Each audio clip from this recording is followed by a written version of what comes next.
Hello everybody, welcome to Tutorial Expert. Now in this video I'm going to show you how to make ChatGPT provide sources and citations. So the first you want to do is write a query and ask ChatGPT. And also you need to keep in mind, if you're using ChatGPT 3, it can provide any information after 2021. If you're using ChatGPT 4, then you will have access to the newest information. So let's take this example and copy paste it right over here.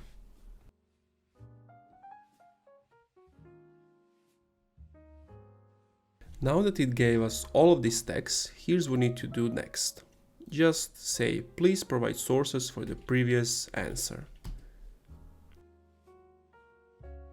Next, if you need URLs, you can also ask something like, please provide URL sources.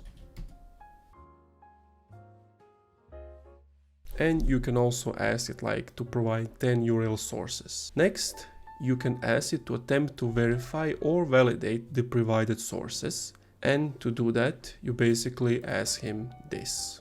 Now, of course, he needs to stay politically correct, but however, you can see the sources he provided are well known and widely cited in the field of psychology and education.